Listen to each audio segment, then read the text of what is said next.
You think that the problem is that you can't deal with confrontation. So what do? You keep quiet. You don't express an opinion, even though you have one, and you agree when really you don't want to.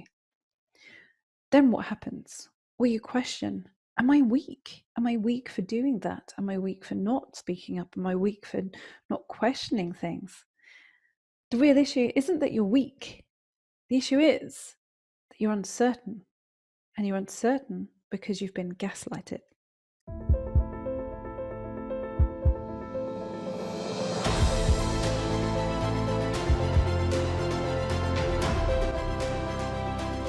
In this episode, we are resolving how to sidestep the backlash of the emotionally insecure.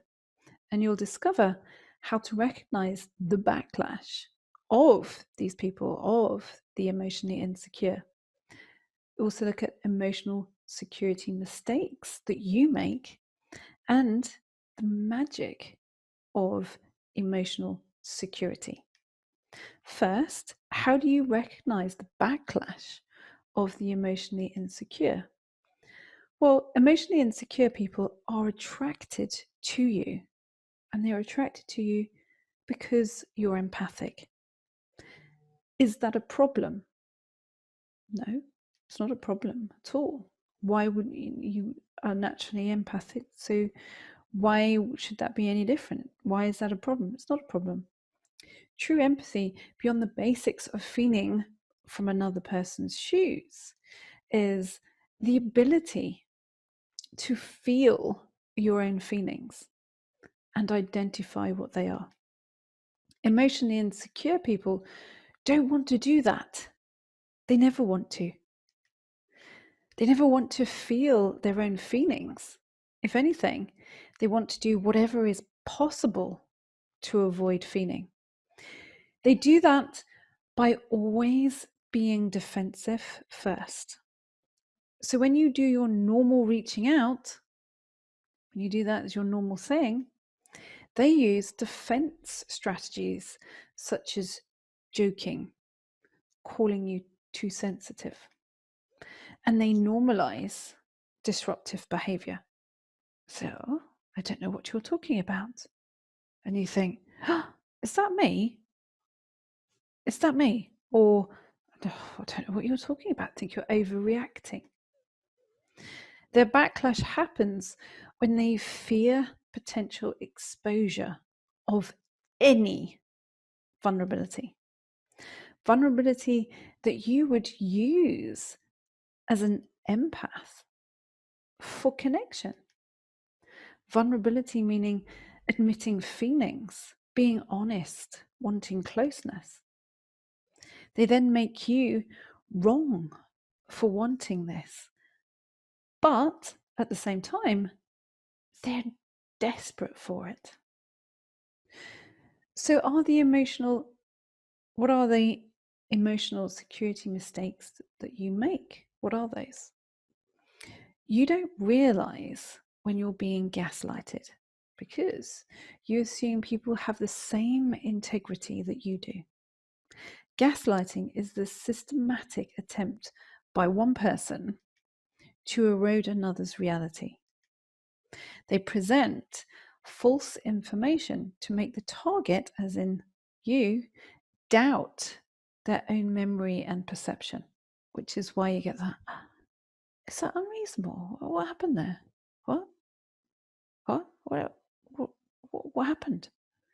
They normalize disruptive behavior to the point you believe nothing to see here. Nothing to see. I think it could be the most disruptive and destructive thing ever, but you think nothing to see here. Nothing to see. When you know that there is.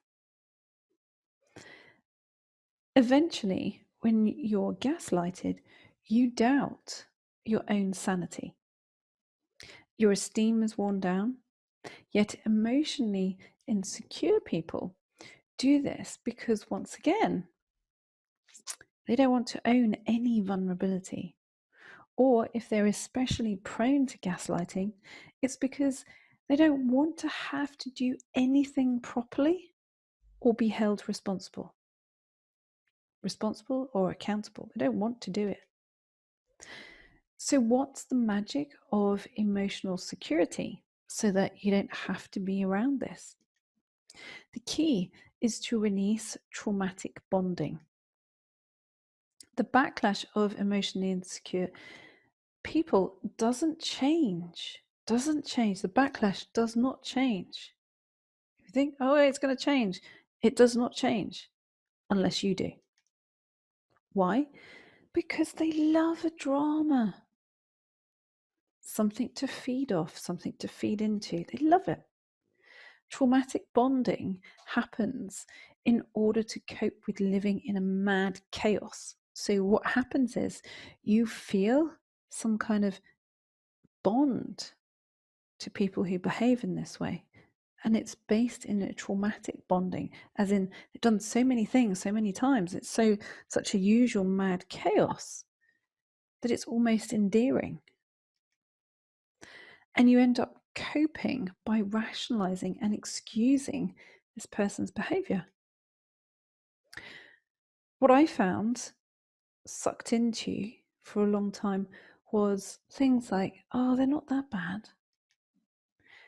And then you end up getting involved with normalizing that disruptive behavior. It doesn't work because believing there's nothing to see here only creates for you stagnation, because they've got no interest in anything moving beyond the drama or something to feed off. Okay, they haven't got any real interest in growth and moving something forwards or moving on. So what are 3 little things you can do to sidestep the backlash of the emotionally insecure rather than try and fix it? Number 1, realize just because you're empathic, it doesn't mean that you have to hide someone else's behavior. If you squirm because you're not, observe why you're trying to save them. If you're squirming because you're not,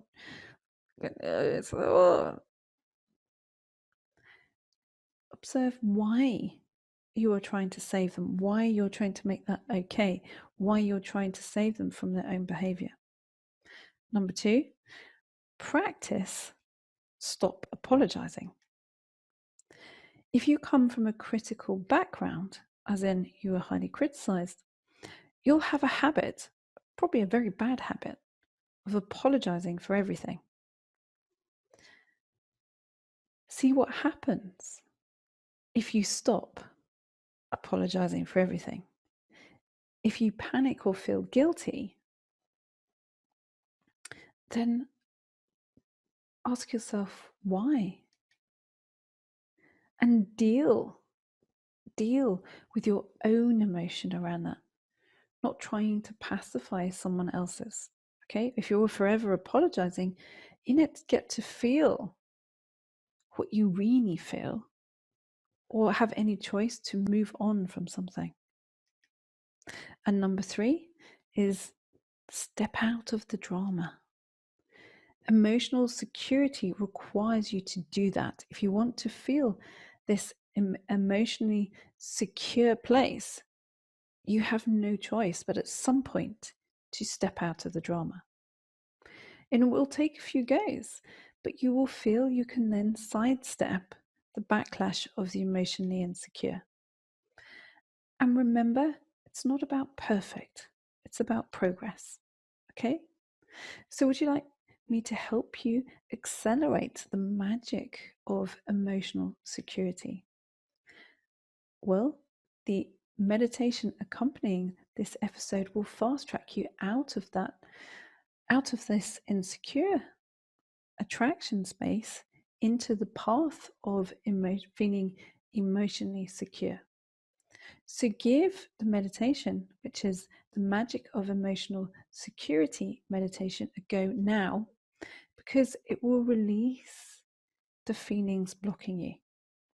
That's because you don't make logical decisions around things like emotional security or emotionally insecure people. You don't make logical decisions around those. You make illogical decisions based on unwanted unconscious beliefs, which have been stored in the body for many years. And even sometimes they've been passed through the generations to you. As Jung said, until you make the unconscious conscious, it will direct your life and you will call it fate.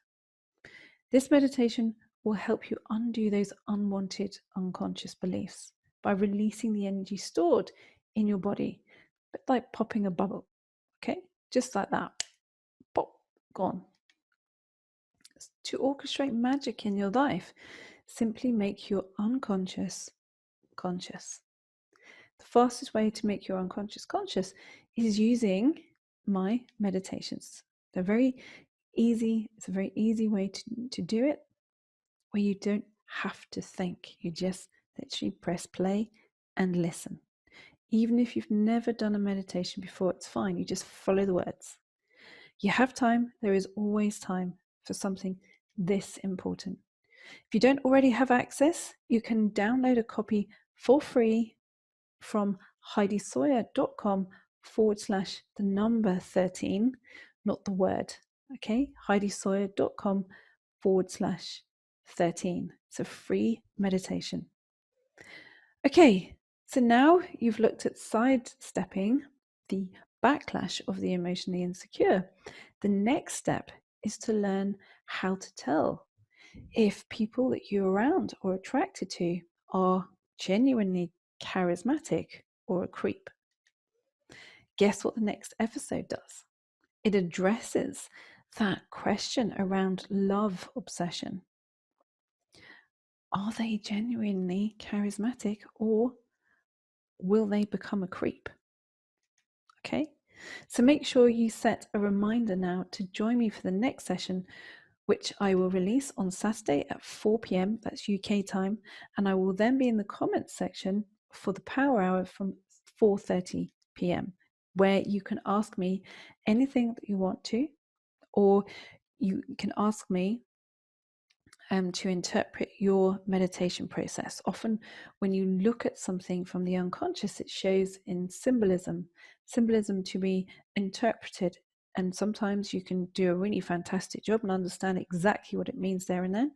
Or it maybe pop up in your head as a moment of confusion and think, oh, I wonder what that means. I wish I could have an insight to that. I wish I could ask someone about that, what they think that means. Well, hey presto, that's what happens at 4:30 UK time on a Saturday, where I am there for 1 hour during that power hour to answer those types of things, for you to put in what you want to and ask me for an interpretation of that.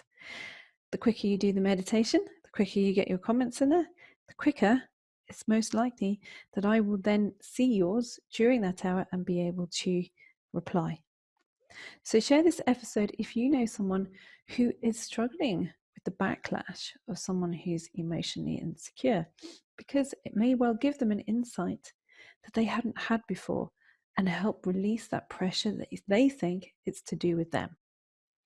And they'll be very pleased that you did. So go now and listen to the free meditation, The Magic of Emotional Security.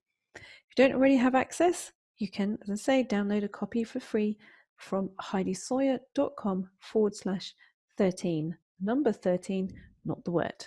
Okay? Do it now, because then you're not allowing the limitation of perfection to get in your way. We believe your capacity for empathy gives you a unique perspective. The way we help you access your uniqueness is through developing your intuition, your inner world. When you allow yourself this part of you, life is easy. So go now and listen to the powerful meditation, and always remember this: your sensitivity is your greatest asset. Until next time, bye for now.